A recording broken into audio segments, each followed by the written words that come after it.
Amém, irmãos? Espero que os irmãos estejam bem. Vamos ao nosso texto base. 1 Reis 18, versículo 41, diz assim: Então disse Elias a Acabe: Sobe, come e bebe, porque há ruído de uma abundante chuva. Até aqui. Vamos orar. Senhor, nós te agradecemos por tua palavra, pedimos que o Senhor venha nos edificando, o Senhor venha derramando tua graça e nos capacitando a conhecer e andar em teus altos caminhos. No nome de Jesus, amém. Amém, irmãos? Veja, na nossa última palavra, o profeta Elias propôs um desafio. Fazia 3 anos e meio que não chovia na terra. Acabe perseguiu o profeta Elias por todos os lugares. E aí o profeta Elias se apresenta diante dos sacerdotes de Baal. Juntamente, ao todo, davam 850 sacerdotes pagãos. 450 de Baal e 400 da deusa Azera, que é a Astarote. Aí o que acontece? O desafio era: qual sacrifício seria queimado com fogo do céu? E os profetas de Baal ficam por 6 horas pedindo fogo, inclusive se ferindo, fazendo uma série de coisas, e o fogo não vem. Até que Elias molha todo o sacrifício e desce fogo do céu e queima tudo.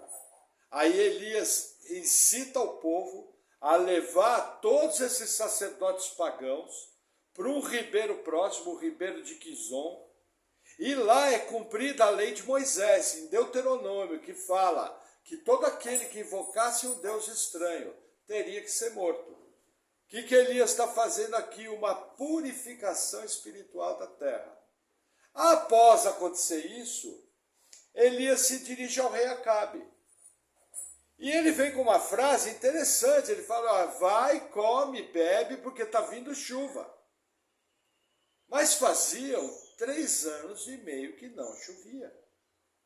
E aí o que acontece? Versículo 42. E Acabe subiu a comer e a beber, mas Elias subiu ao cume do Carmelo, e se inclinou por terra, e pôs o seu rosto entre os seus joelhos, e disse ao seu servo: sobe agora, e olha para o lado do mar. E subiu, e olhou, e disse: não há nada. Então disse ele: volta lá 7 vezes. E sucedeu que, a 7ª vez disse: eis aqui uma pequena nuvem, como a mão de um homem, subindo do mar. Então disse ele: sobe e dize a Acabe: aparelha o teu carro e desce, para que a chuva não te impeça. E sucedeu que, entretanto, os céus se enegreceram com nuvens e vento, e veio uma grande chuva, e Acabe subiu ao carro, e foi para Jizreel, e a mão do Senhor estava sobre Elias, o qual cingiu os lombos, e veio correndo perante Acabe, até a entrada de Jizreel. Até aqui. Veja que interessante. Nós temos que prestar atenção em números bíblicos. Tem que ter cautela.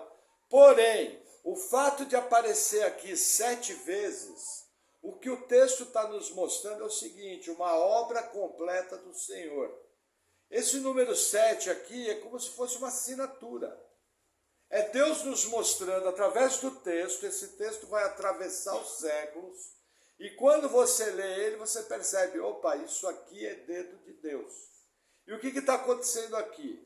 Elias se ajoelha com o rosto em terra, coloca a cabeça entre os joelhos e faz uma oração. Veja que interessante. Hoje em dia nós vivemos uma época de muita invenção. E o pessoal quer determinar alguns modismos que não existem. Por exemplo, eu já passei por grupos cristãos que ensinavam a oração com dores de parto. Baseados em quê? Um texto do Novo Testamento que o apóstolo Paulo falava: por isso sofro com dores de parto até Cristo ser formado em vós. Aí o que as pessoas faziam nesse grupo cristão? Elas caíam no chão, começava a se contorcer, começava a gemer, alegava que sentiam dores.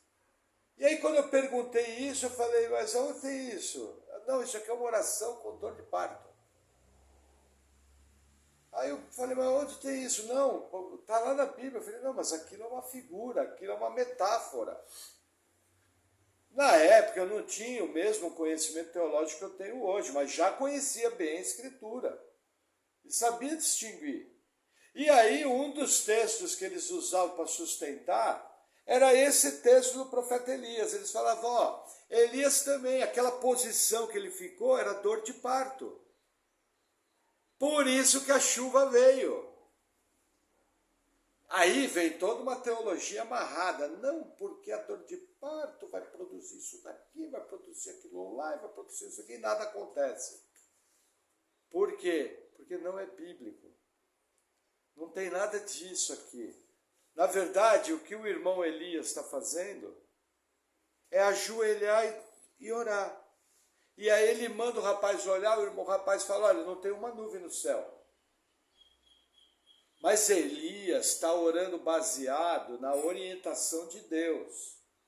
Quando ele avisa e fala, olha, vai, come e bebe, que está vindo grande chuva, o que o texto está nos ensinando? Não tinha uma nuvem no céu. É isso que o texto quer mostrar. Aí da onde que Elias tirou a palavra para Acabe? Simples, de Deus.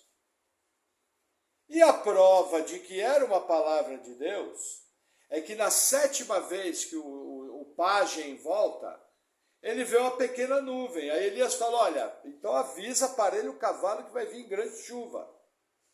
Aí a cena bíblica vai virar. E o que era uma pequena nuvem se transforma numa enorme tempestade. E Acabe pega o seu conjunto de cavalos, a sua biga, e começa a cavalgar em direção a Jezreel. E a Bíblia fala o seguinte, que a mão do Senhor estava sobre Elias. E ele vem correndo junto com os cavalos. O que a Bíblia está nos mostrando aqui? Força sobrenatural. Aqui é um dos momentos da vida de Elias em que você percebe força sobrenatural. O texto é claro, em várias situações na Bíblia, Deus pode dotar seus servos de força sobrenatural. Pastor, isso pode acontecer hoje? Veja, muitas vezes na tua vida você já teve dias duríssimos. E foi somente pelo poder de Deus que você conseguiu concluir aquele dia. Chegou nesse nível aqui? Não. Mas já era a mão de Deus te sustentando. Então eu creio sim que se for da vontade do Senhor, o Senhor em determinadas situações pode nos dar uma resistência, seja física ou seja psicológica, para fazer algo. Porque existem coisas que você não precisa de força física, mas você precisa de muita força mental para realizar. E todas essas coisas vêm do Senhor. E a Bíblia nos mostra que de maneira espetacular, os 3 anos e meio de chuva são interrompidos. Um dos motivos, houve purificação espiritual da terra. Lembra que todos os profetas foram mortos? Dentro da lei de Moisés, a lei de Moisés tem uma condicionante de obediência. Se me obedeceres, as seguintes bênçãos acompanharão. Se desobedeceres, as seguintes maldições acompanharão. Essa é a lei. Por que nós não estamos debaixo da lei? Porque nós estamos em Cristo. E a Bíblia fala que Deus nos resgatou da maldição da lei. Por isso que você está livre. Mas essa lei vale até hoje. E ela denuncia o pecado e inclusive condena. Tanto é que a lei de Moisés é chamada pelo apóstolo Paulo de ministério da morte. Tanto é que ela tem que ser substituída a nível de salvação pela lei da graça, pela salvação pela fé em Cristo Jesus, o cumpridor da lei. Mas são esses dias que estão sendo vividos aqui. Amém? Vamos lá, capítulo 19.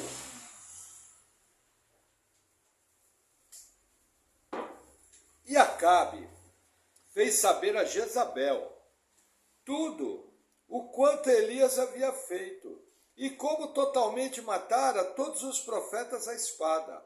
Então Jezabel mandou um mensageiro a Elias, a dizer-lhe: assim me façam os deuses, e outro tanto, se der certo amanhã, a essas horas não puser a tua vida como a de um deles. O que vendo ele se levantou, e para escapar com vida se foi, e chegando a Berseba, que é de Judá, deixou ali o seu servo. Até aqui, veja, vai aparecer de uma maneira forte na história Jezabel.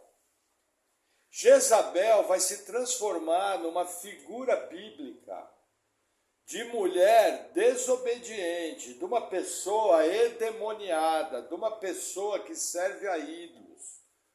Ela é uma figura de uma mulher completamente fora dos padrões de Deus. Nas cartas ao Apocalipse, ela vai aparecer o seguinte: olha, o que tenho contra ti é que toleras essa Jezabel, que se diz profetiza, e ensina os meus filhos a comer os sacrifícios a ídolos. Não é que existiu uma Jezabel na igreja, se não me engano, a igreja de Tiatira. O que acontece é o seguinte, é que Jezabel se transformou numa figura.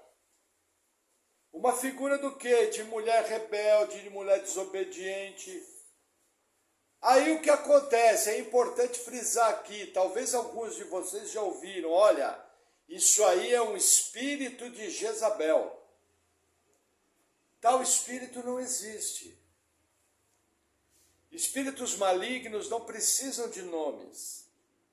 Espíritos malignos são polivalentes. Eles atuam na área que for, na cachaça, na droga, na mulher desobediente, no homem que não faz nada, na criança perturbada. Então o que acontece? Tem gente que quer dizer, nossa, é um principado chamado Jezabel. Não. Ela, na verdade, é uma mulher extremamente perturbada, extremamente endemoniada e idólatra até o último fio de cabelo. Pela narrativa bíblica, uma mulher extremamente bonita e atraente, que usava a sua beleza para alcançar os seus propósitos. Nós vamos falar disso. Isso é uma forma refinada de prostituição. Entendeu? E aí o que acontece? Essa mulher, quando fica sabendo que foram mortos todos os profetas, ela jura vingança para Elias. E é isso que você tem que tirar aqui do texto. O que você tem que tirar do texto é isso. Veja, a mulherzinha endemoniada, esposa do rei, enquanto o rei foi comer e beber, olha a diferença de comportamento. O Acabe matou todos os profetas. O que ele fez? Foi fazer um almoço. Depois do almoço, ele pega a carroça, vai cavalgando e conta para a mulher. A mulher fica possessa, como a gente costuma dizer. E jura Elias. Num primeiro momento, Elias tem uma direção, e nós entendemos que é uma direção de Deus, por quê? Aqui entra o conceito de soberania. Nós aprendemos junto que quando algo acontece é porque era a vontade de Deus, correto? Se Elias fugiu, é porque Deus assim guiou. Percebe a vantagem de você lidar com a doutrina bíblica da soberania? Você tem muito mais segurança das coisas, a coisa não fica solta. E aí Elias, de uma maneira certa, foge. E a primeira coisa que ele faz é, ao chegar numa cidade, ele libera o seu pajem. Por quê? Porque Jezabel queria matar Elias. E aí ele livra o seu pajem. Veja, esse ensino de Elias fugir, foi esse homem aqui que orou e veio fogo do céu. Será que fogo do céu era suficiente para matar as tropas de Jezabel? Deus tinha poder de fazer descer fogo do céu de novo?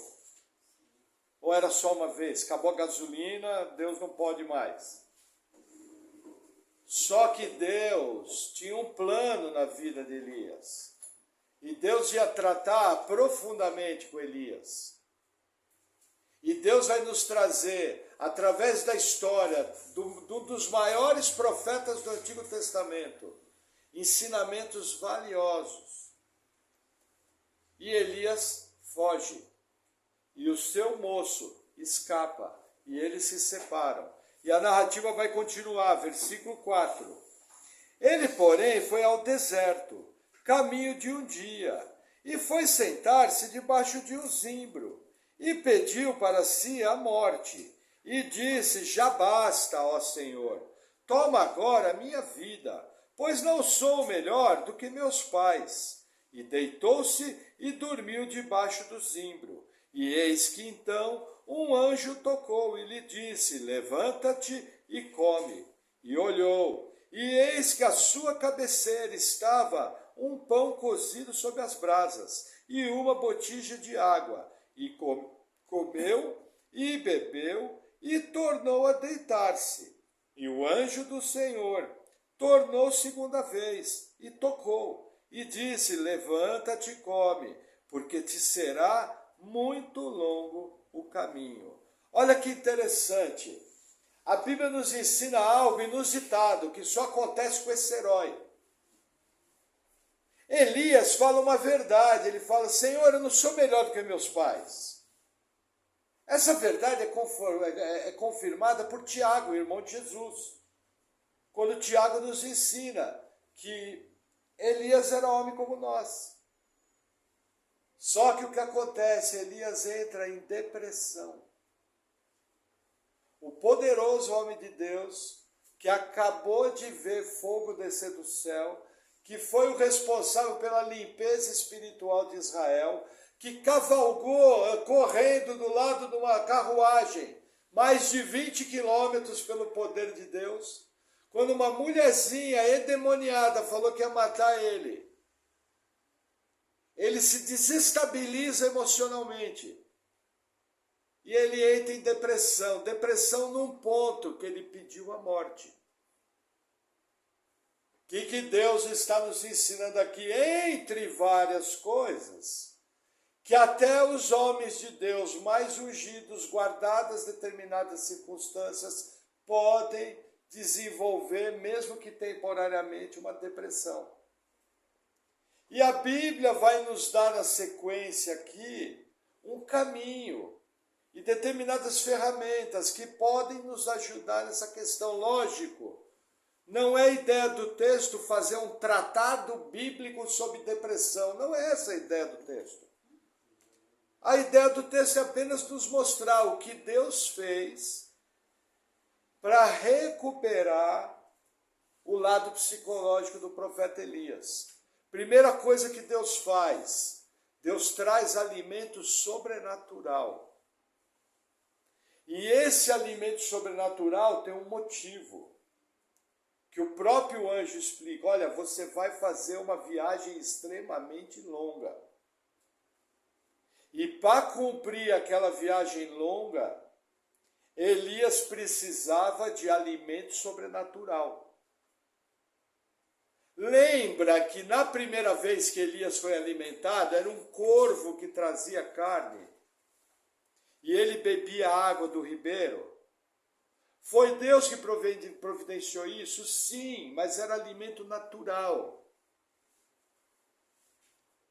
Esse alimento aqui, por características do texto, você percebe soberanamente Deus fazendo um milagre. Deus pode fazer isso hoje? Sim, Ele é Deus. Se Ele assim quiser, Ele o faz. Aí eu pergunto, é regra? Não. Mas eu jamais posso limitar o poder de Deus. Normalmente Deus hoje usa o dom de socorro, no qual um irmão mais abastado, a igreja mais abastada, direcionada por Deus, trabalha no sustento da própria igreja. Mas, de maneira sobrenatural, Deus pode fazer. Nós não podemos limitar o poder de Deus. O problema é eu pegar um caso do Antigo Testamento e querer colocar ele como regra em dias do Novo Testamento. Não posso, porque veja, a própria igreja de Jerusalém, que compartilhava um monte de coisa, que tinha uma benevolência uns com os outros, teve que ser sustentada pelas igrejas da Turquia. Paulo, inclusive, levou oferta. Entendeu? Até trazendo algo curioso. Como que uma igreja que semeou tanto precisou ser sustentada por outra? A Bíblia não fala que aquele que semeia colhe bastante? Por que essa regra não funcionou na igreja de Jerusalém? Está na minha Bíblia escrito. Que eles tiveram que viver das ofertas. Simples, gente. Porque nesse caso aqui, Deus estava querendo mostrar a importância de uma igreja se preocupar com a outra. Em vez de ficar, gente, nada contra, assim, a obra social com os de fora tem o seu lugar. Mas nós temos que entender que não adianta nada mandar morador de rua para o inferno de barriga cheia. A prioridade do dinheiro da igreja é para sustento dos fiéis. Paulo repete isso, inclusive de uma maneira dura. Não admite colocar qualquer viúva nas listas. Quando você vai lá para 1ª, 2ª Timóteo, Tito, Paulo é duríssimo. Fala, não admito que coloque viúva com menos de 60 anos. E nem viúva que fosse sirigaita, que fica indo para lá e para cá casando com todo mundo. Os irmãos sabem o que é sirigaita? Sirigaita é do meu tempo. Entendeu? Se você sabe o que é sirigaita, deixa eu falar, você já está com uma idade bem madurinha já. Entendeu? Então o que eu tenho que entender aqui? Deus, a primeira atitude dele é trazer um alimento sobrenatural. Amém? E põe um pouco de água, por favor. Aí a narrativa continua, versículo 8. Levantou-se, pois, e comeu e bebeu. E com a força daquela comida, caminhou 40 dias e 40 noites até Horebe, e o monte de Deus. E ali entrou numa caverna e passou ali a noite. E eis que a palavra do Senhor veio a ele. E ele disse, que fazes aqui, Elias? E ele lhe disse, tenho sido muito zeloso pelo Senhor, Deus dos exércitos, porque os filhos de Israel deixaram a tua aliança, derrubaram os teus altares e mataram os teus profetas à espada, e só eu fiquei, e buscam a minha vida para me tirarem. Até aqui. Veja que interessante. Elias vai viajar em torno de 1000 quilômetros até Horebe. Ele vai levar 40 dias. Entendeu? Lugar extremamente distante, uma viagem extremamente distante. Chegando no lugar, ele entra dentro de uma caverna. Dentro da caverna, Deus começa um tipo de conversa parecida com a que o próprio Deus teve com Jó, dentro da sua provação. Aqui entra o segundo princípio. Nas situações de nossa vida, nosso Deus trata conosco de maneira particular. Nós servimos um Deus que é Pai, nós servimos um Deus que é pessoal, nós servimos um Deus que orienta os seus filhos e que nos confronta. E a primeira pergunta de Deus é o seguinte: o que você está fazendo aqui, Elias? Por que você está aqui? Deus não sabia? Irmãos, Deus é onisciente? O Deus que você serve é onisciente? Então ele sabia. Por que ele perguntou? Ele teve amnésia temporária? Não. Ele está ensinando, Elias está nos ensinando. O capítulo é didático. Sempre que você tiver uma experiência de depressão, a primeira coisa é buscar a direção de Deus. Qual é a principal ferramenta de relacionamento com Deus? Simples, a oração. Eu falo com Deus. Quando eu leio a Bíblia, Deus fala comigo. Os dois. Entendeu? Percebe a nossa deficiência? Muita gente, quando tem um problema, nem ora nem lê a Bíblia. Acabou de rasgar essa página da Bíblia. Essa aqui não serve para mim, serve só para Elias. E aí aumenta todo o processo. Dá uma volta enorme.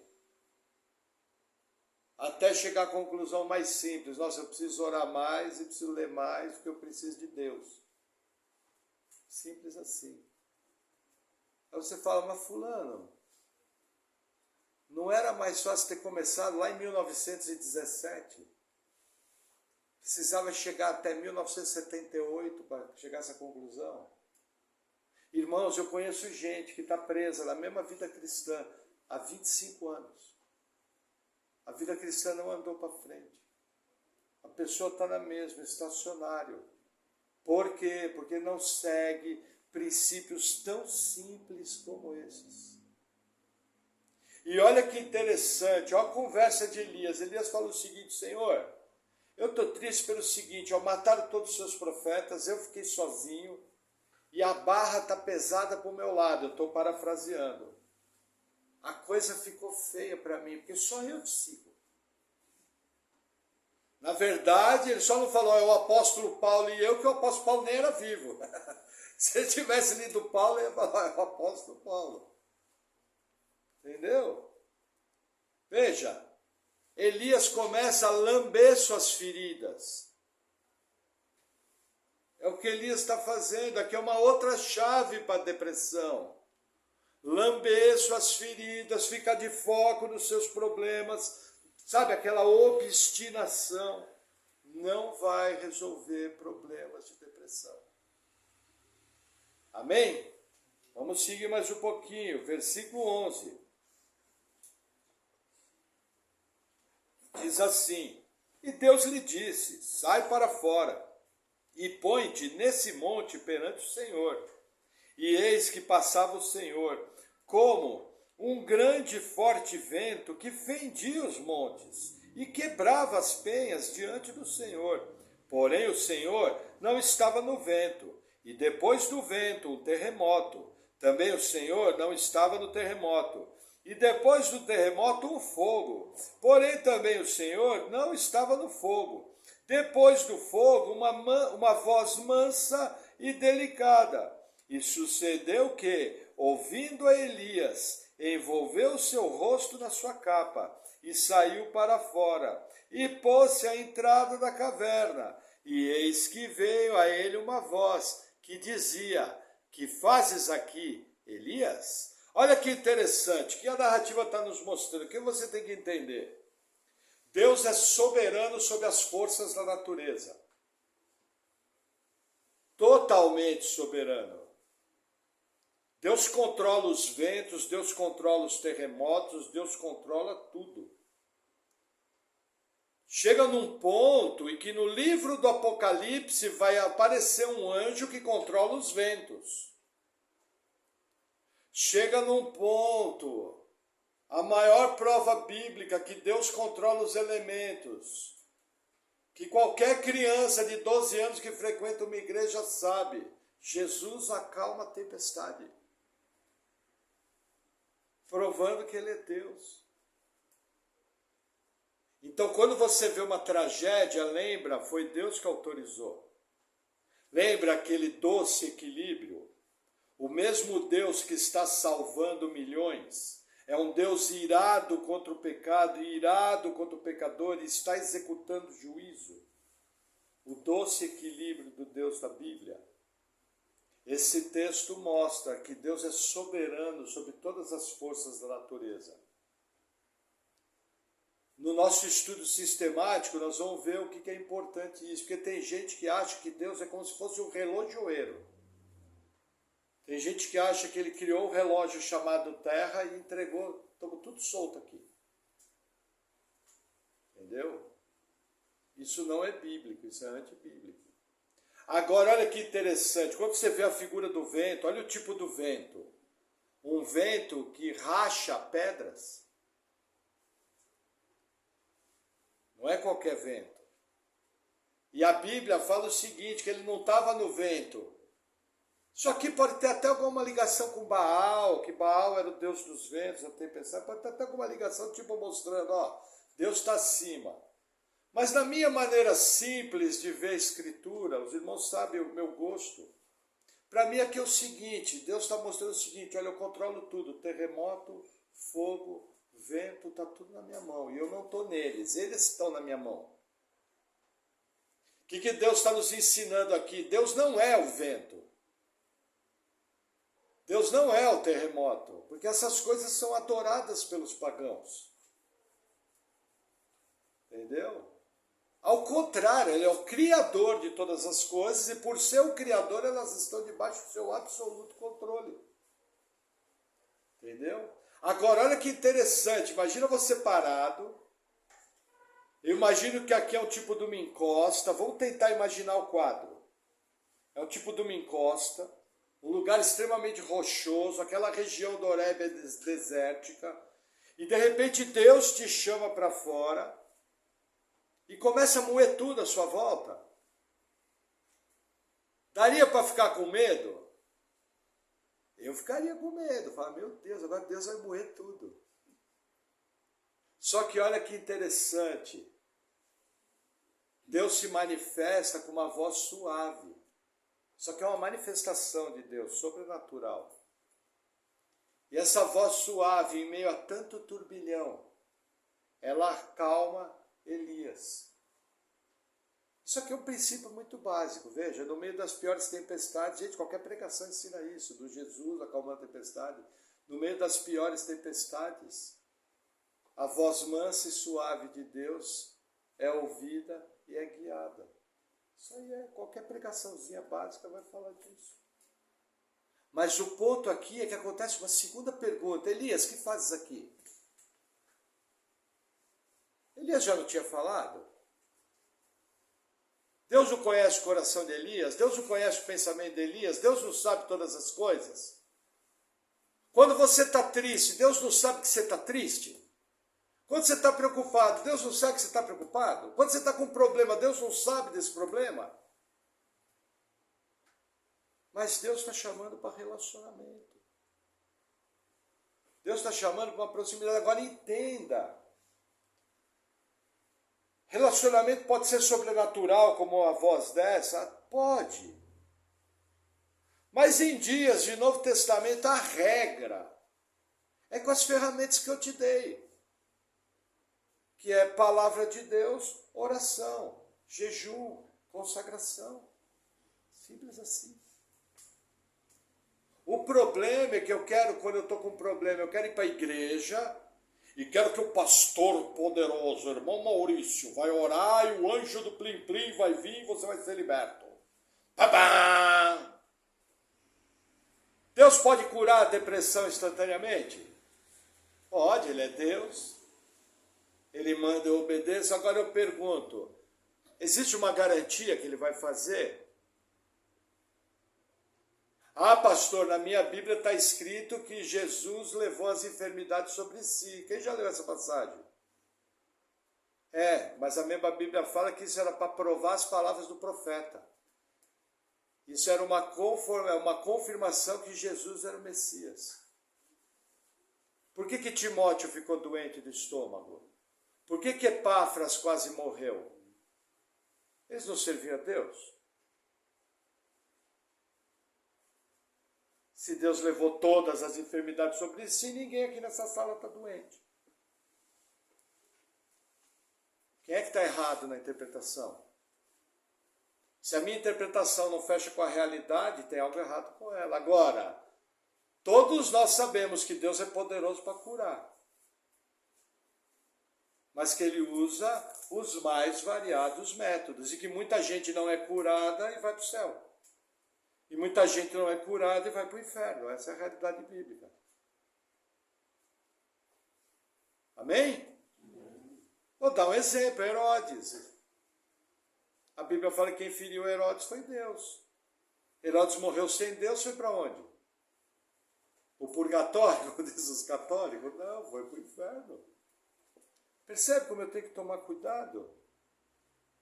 A ênfase do texto é Deus chamando Elias para um relacionamento. Deus está aprofundando. Está corrigindo deficiências de Elias.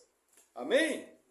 Vamos seguir mais um pouquinho, versículo 14. E ele disse: eu tenho sido extremo zeloso pelo Senhor Deus dos exércitos, porque os filhos de Israel deixaram a tua aliança, derrubaram os teus altares e mataram os teus profetas à espada, e só eu fiquei, e buscam a minha vida para me atirarem. E o Senhor lhe disse: vai, volta pelo teu caminho para o deserto de Damasco, e chegando lá, unge a Azael, rei sobre a Síria. Também a Jeú, filho de Nissi, ungirás rei de Israel. E também a Eliseu, filho de Safate, de Abel-Meolá, ungirás por profeta em teu lugar. E há de ser que o que escapar da espada de Azael, matá-lo a Jeú, e o que escapar da espada de Jeú, matá-lo a Eliseu. Também deixei ficar em Israel 7.000, todos os joelhos que não se dobraram a Baal, e toda a boca que não o beijou. Até aqui. Olha que interessante. Segunda vez Elias fala: olha, só eu sirvo o Senhor. O que Deus fala? Vou parafrasear, versão bíblica do pastor Maurício. Elias, para de conversa mole, para de se fazer de vítima. Tem 7.000 que não dobraram os seus joelhos a Baal. Existe uma grande chance desse número ser simbólico, ter muito mais. 7.000, lembra? 7 aponta para uma obra completa de Deus. Pode ser 7.000 literal? Pode, mas não vem ao caso. Não é relevante no texto. Se era 7.000, 8.000, 9.000, 10.000, não é relevante. Entendeu? O que Deus está falando, Elias? Para de lamber as feridas. Para de bobeira. Tem muita gente que me serve em Israel. Tem muita gente vivendo o mesmo problema. Aquela mulherzinha, que fui eu que coloquei lá.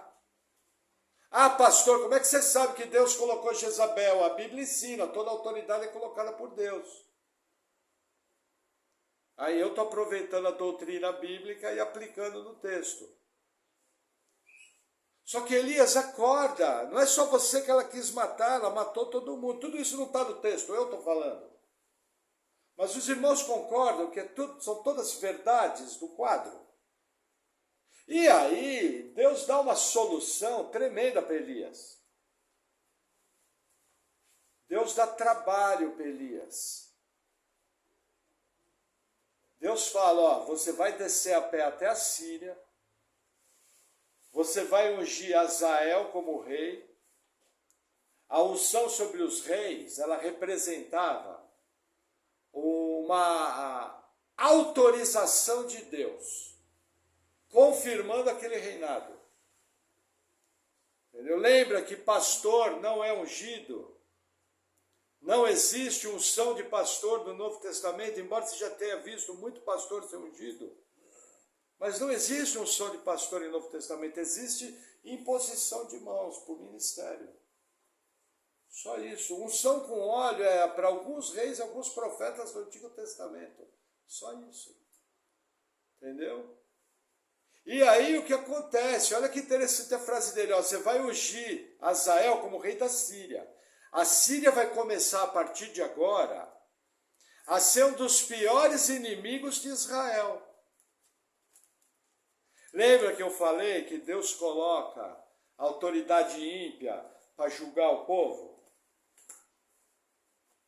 Porque a Bíblia fala o seguinte, que o que escapar da espada de Hazael vai morrer, quem escapar da espada do rei da Síria, vai morrer através da espada do rei de Israel, que eu ungi, Jeú. E quem escapar de Hazael e de Jeú, vai morrer pela espada do profeta Eliseu, que você vai ungir. Lembra que eu expliquei que Deus estava iniciando um processo com a casa de Omri, pai de Acabe, e que esse processo ia culminar com a queda de Samaria e o reino do norte ser riscado. E é o que Deus está fazendo aqui. Agora, qual o ensinamento? Você está se sentindo depressivo, você está se sentindo triste, você está abalado. Procure da melhor maneira possível manter a sua vida o mais normal possível, para ter uma saúde emocional correta. Uma das coisas mais importantes é manter os seus afazeres diários.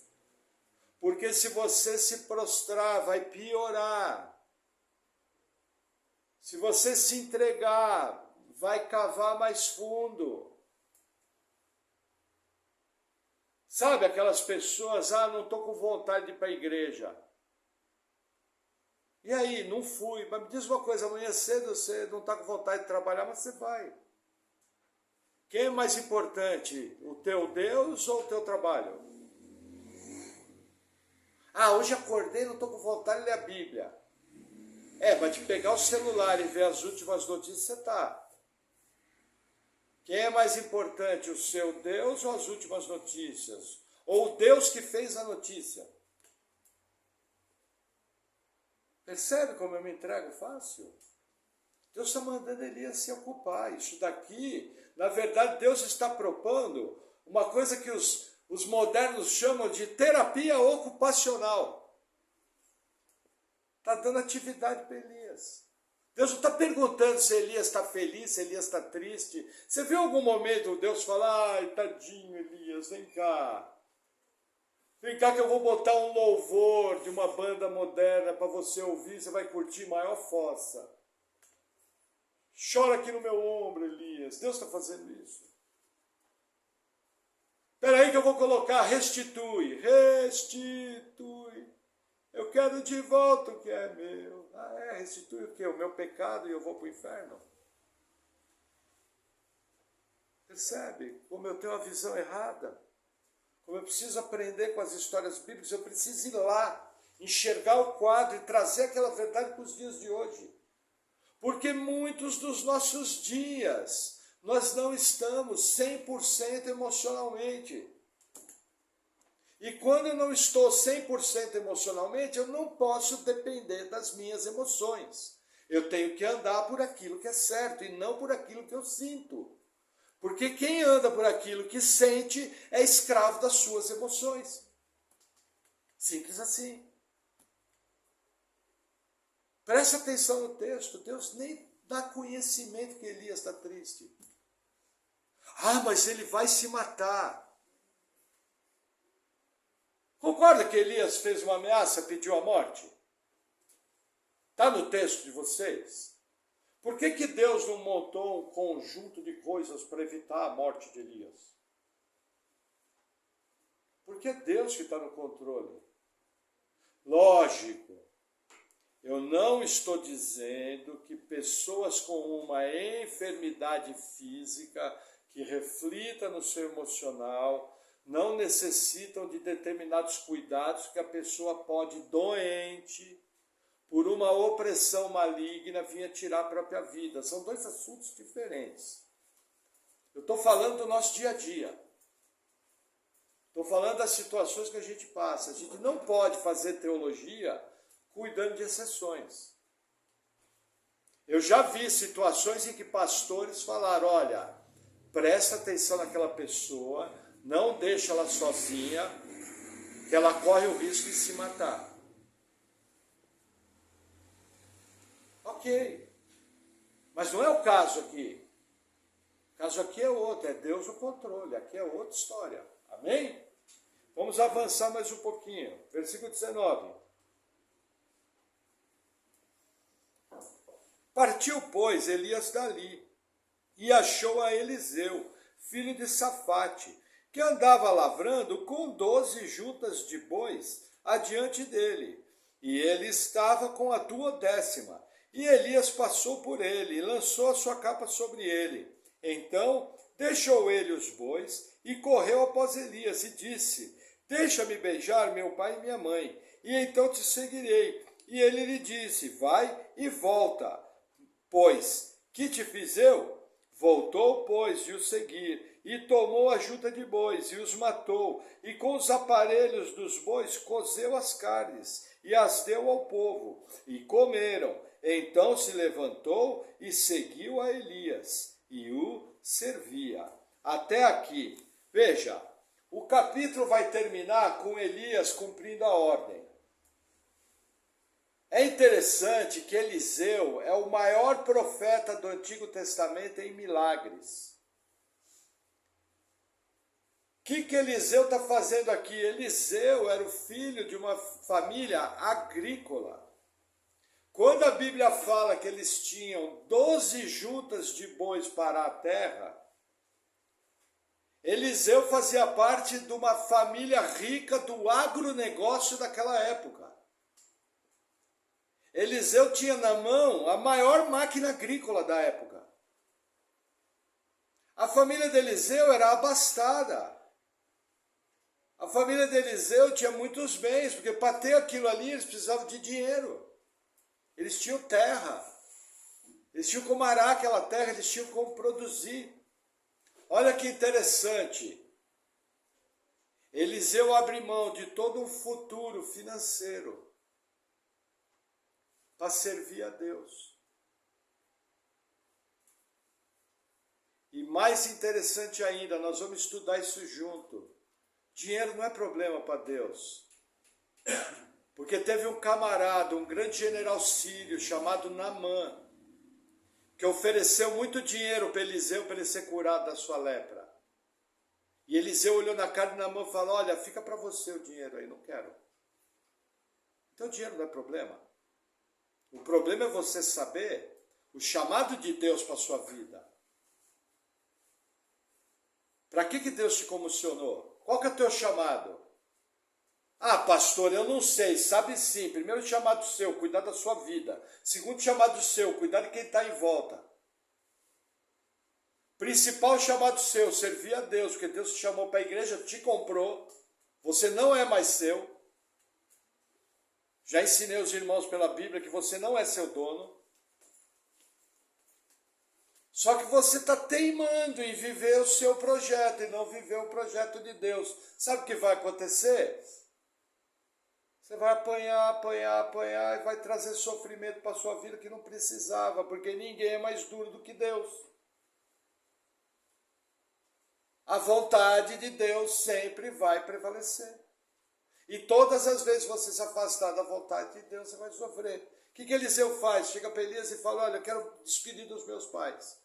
Ele vai lá, despede dos pais, volta, sacrifica a junta de bois em holocausto. Ele está fazendo um sacrifício a Deus aqui. Esse texto, quem é do Evangelho da Prosperidade ama. Quem vai falar: ó, tá vendo? Vendeu o trator, deu todo o dinheiro para a igreja. Entendeu? O pessoal do Evangelho da Prosperidade era isso, mas não é isso que Eliseu está fazendo. Eliseu está mostrando que é mais importante para ele adorar a Deus, louvar a Deus, e que ele entende que aquilo é um chamado específico para o resto da sua vida. E olha que interessante, vocês sabem qual que era o papel de Eliseu? Nós vamos ver mais à frente. A Bíblia fala que Eliseu deitava água nas mãos de Elias. Sabe o que era deitar água nas mãos de uma pessoa? Era quando a pessoa ia no banheiro e não tinha papel higiênico. E aí tinha que lavar com água. Aquelas agradáveis mãos de sabonete pompom que protege o nenê. Já pensou que legal? Você sai da agroindústria e vai virar lavador de mão de profeta. Ô Senhor, o Senhor chamou. Nós vamos ver isso mais à frente. Entende o que está em jogo aqui? E ele não teve dúvida, foi atrás da mesma maneira. Gente, exemplo neotestamentário. Pedro era um empresário da indústria da pesca. João era da indústria da pesca. André era da indústria da pesca. Tiago era da indústria da pesca. Todos eles largaram tudo o que estavam fazendo para seguir a Jesus. Levi era funcionário público, com uma remuneração enorme fora. Mateus, Levi é Mateus. Com uma remuneração fora a corrupção dele, porque como fiscal roubava. Largou tudo. O que você já foi capaz de largar da sua vida para servir a Jesus Cristo? De que coisas você já abriu mão para servir o chamado do Senhor? Só vou refrescar a tua memória. Talvez tenha muita coisa que você já fez e nem percebeu. Quem é que gosta, depois de um dia complicado, tomar aquele banho bem legal, comer uma comida bem legal e sentar confortavelmente na sua cama e ver algo que gosta? Quem é que gosta de fazer isso? Ainda mais se for vídeo de montanha, tô dentro. E quantas vezes você deixou de fazer isso para cuidar de um filho, para ler a Bíblia com o filho, para responder uma oração do grupo da igreja, para fazer uma leitura bíblica, para ir num culto depois de um dia cansativo? É como eu costumo dizer, veja, tem cadeiras vazias ao nosso lado, eu falo isso confortavelmente. Veja, se a pessoa não pôde vir é uma coisa. Mas se ela pôde vir no culto e não veio, é porque na cabeça dela ela tinha algo mais importante que servir a Deus do que vir para o culto. Essa é a realidade, não adianta se enganar. Cada vez que você abre mão de vir para o culto, porque você quis, você está dizendo que aquilo que você quis fazer é mais importante que servir a Deus. É a sua atitude que está falando. Então percebe como nas coisas simples eu já posso começar a me redimensionar e me transformar de verdade num servo de Deus. Para valer de maneira simples. Por exemplo, nós temos algumas críticas teológicas aos irmãos pentecostais, porque nós achamos que existem alguns entendimentos errados. Porém, eu tenho um elogio enorme aos irmãos da igreja pentecostal Deus é Amor. Porque muitos desses irmãos diariamente servem a Deus na igreja. E vão buscar o Senhor. Com as suas falhas, com as suas deficiências. Entendeu? Tem erros teológicos? Lógico que tem.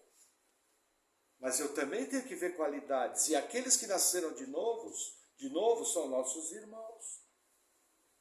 Vão passar a eternidade conosco. Será que eu não precisava, já que eu tenho tão boa teologia, eu não precisava servir a Deus de uma maneira mais consagrada? Os irmãos concordam que a vontade do Senhor expressa na Bíblia, que nós o amemos de todo o nosso coração, acima de todas as coisas? Tem isso escrito na sua Bíblia? Amai a Deus sobre todas as coisas? Está escrito aí. Quem é que falou essas palavras? Primeiramente o próprio Deus. E depois Jesus. Também Deus. O seu estilo de vida comprova que você ama a Deus sobre todas as coisas? Será que a raiz da sua tristeza, a raiz da sua depressão, é porque você está deixando de servir a Deus e o Espírito Santo se entristeceu, como está escrito em Efésios capítulo 4, versículo 30 e 31. Não entristeçais o Espírito do Senhor com o qual foste selado,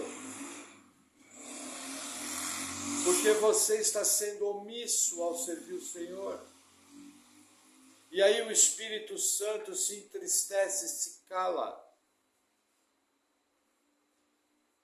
Será que você não está sendo omisso cada vez que você permite o pecado na sua vida?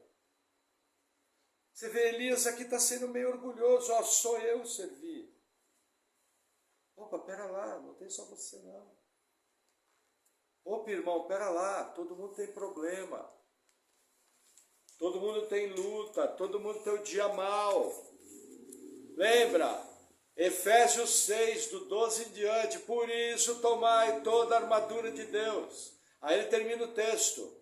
E depois de terem vencido tudo, permaneceis inabaláveis. Para que é a armadura de Deus? Para o dia mal. Do que consiste a armadura de Deus? A sua fé, sua confiança na salvação, entendeu? Você está firme no Evangelho, você tem um relacionamento correto com Deus. Essa é a armadura de Deus. E o texto termina, e depois de teres vencido tudo, permanecei inabaláveis. Agora eu sou escravo das minhas emoções. E em vez de ser regido pela verdade da palavra, eu sou regido pelas minhas vontades, e nós aprendemos junto que nós somos pecadores. Existe uma natureza pecaminosa em nós.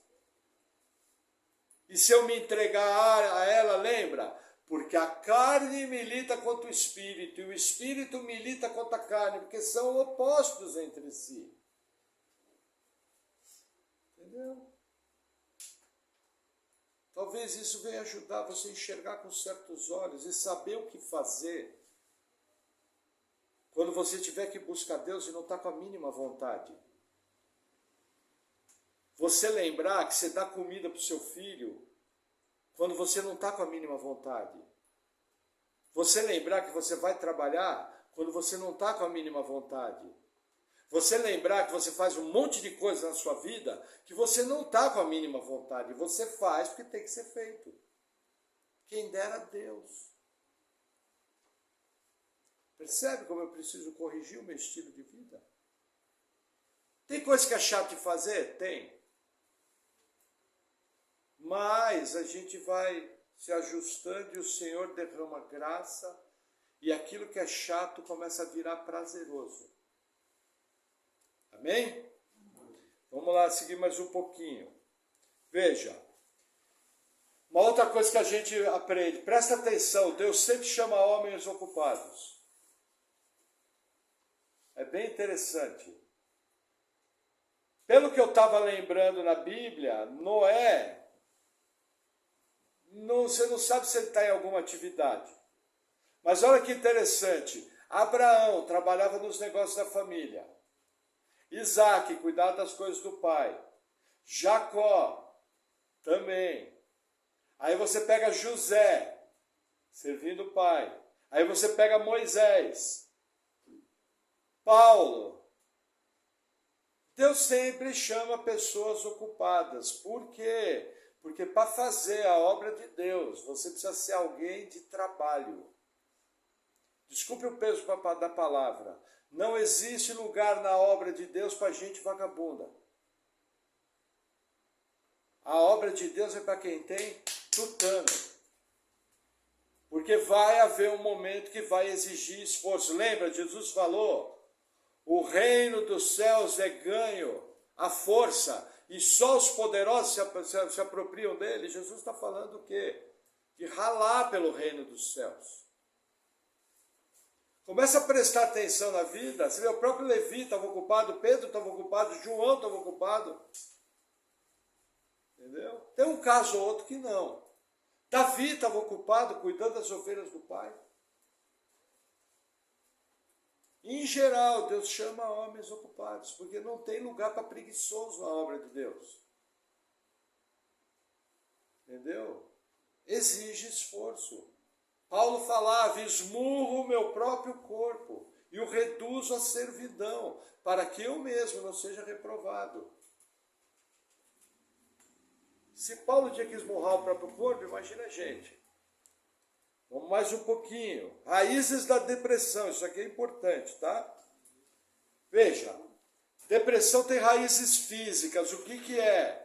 É um problema fisiológico, uma deficiência de vitaminas, que pode ocasionar um estado de ânimo diferente.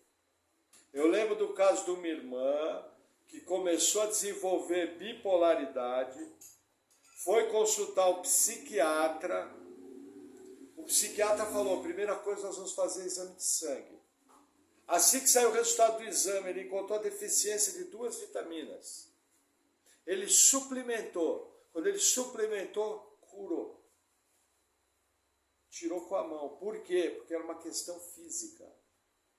Havia uma disfunção química no organismo que produziu depressão. Como que eu curo essa depressão? Via médico. Porque é algo físico. Deus pode curar essa depressão? Pode. Mas se Ele já nos deu os médicos, lembra que Jesus mandou remover a pedra para ressuscitar Lázaro? Jesus tinha poder para remover a pedra, irmãos? Mas por que Ele mandou? Porque o homem podia fazer. Agora, as outras raízes da depressão. Veja, a raiz espiritual e a raiz da alma. Deixa eu explicar algo. Muitos de nós, inclusive eu, a gente vem de igrejas que crê numa divisão do homem, que é corpo, alma e espírito. Essa divisão não é a melhor divisão da Bíblia. A melhor divisão da Bíblia é o seguinte: homem visível e homem invisível. O ser humano dividido em 2 partes. O homem visível é o nosso corpo. O homem invisível, e aí a nível de estudo a gente fala, é a nossa alma, a nossa psique e o nosso pneuma. Mas por que eu tenho que tomar cuidado? Existe texto na Bíblia, que a Bíblia fala que é espírito, mas o sentido é de alma. E existe texto na Bíblia que a Bíblia fala que é alma e o sentido é de espírito. Se a Bíblia trata as 2 palavras da mesma maneira, eu não posso criar um significado maior. Mas o que eu posso aprender através dessas palavras, que é o pneuma, que aponta para o espírito, e a psique, que aponta para a alma. Eu tenho que entender que o ser humano está exposto a influências do mundo espiritual, no qual ele pode ficar oprimido. Se ele for crente, crente não fica possesso. E através de uma opressão espiritual, ele desenvolveu um quadro psicológico desfavorável. Esse é um caminho. Qual que é o outro caminho? Acontecem coisas na minha vida que me abalam psicologicamente, que me traz uma série de problemas, e essas coisas chegam a interferir até na minha vida espiritual. Entendeu? Como que eu trato isso? Com as soluções bíblicas. É necessário aconselhamento pastoral, é necessário direção pastoral. Pastor e o psicólogo. Gente, psicologia não é ciência. Psicologia, em muitas bases, é doutrina de demônios. Psicologia é uma coisa extremamente nova, tem 150 anos. Eu pergunto, por 19 séculos, como as pessoas se trataram de depressão, os cristãos? Com Bíblia. Qual é o problema da psicologia? Eu reconheço que existem algumas áreas da psicologia que podem ajudar, mas ela só pode ajudar a identificar o problema. Mas ele não tem ferramenta para resolver da maneira correta. O único lugar que pode resolver um problema de maneira correta é na Bíblia. Você pode dar até as colheres da casa. Qual é o problema da igreja moderna? Pastor, o senhor conhece algum psicólogo que eu preciso mandar ao meu filho, que ele está meio revoltado? Tem muita gente que pensa assim. Isso não é bíblico. O seu filho precisa de aconselhamento pastoral e disciplina. Agora, se ele tiver uma enfermidade, tem que ser tratada. Não pode ser negado o tratamento de enfermidades. Mas tem muito jovem aí vivendo problema que nada como um arroxo para resolver. Entendeu? Tudo isso tem que ser feito através de aconselhamento bíblico. Aonde entra uma parte física, tem que entrar. Veja, eu conheço irmãos que têm problema de depressão, e aí entra o terceiro problema. Foi consultar um psiquiatra. O que o psiquiatra tinha que fazer? Submeter a exames. Sabe o que o psiquiatra deu? Remédio, sem fazer exame. A pessoa vai ficar escrava de remédio o resto da vida. Pastor, como é que eu saio disso? Veja, muito cuidado, muita oração. Quando se mexe nessa área, é uma área delicada.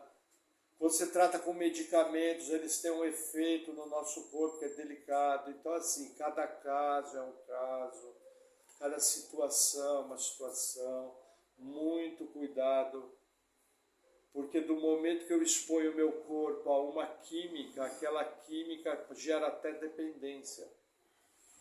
E se eu mexo naquilo de qualquer maneira, a pessoa pode pirar o cabeção e morrer. Mas eu creio que os irmãos estão entendendo o que eu estou falando. É para a Bíblia, é para as direções bíblicas, é fazendo o que Deus manda. Amém? E outra coisa importante, tá? Para encerrar. Hoje em dia o pessoal fala, fulano está com uma raiz de amargura. Quem já ouviu isso? Gente, raiz de amargura é um texto de Deuteronômio que fala de se desviar para a idolatria. Vê como te ensinaram errado? Quem já ouviu falar que raiz de amargura dá câncer? Isso quer dizer que todos idólatras vão desenvolver câncer.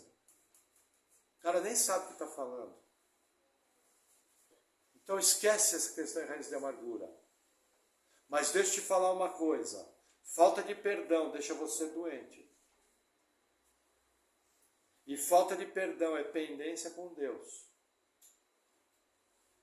Ninguém deixa de ser salvo porque não perdoou.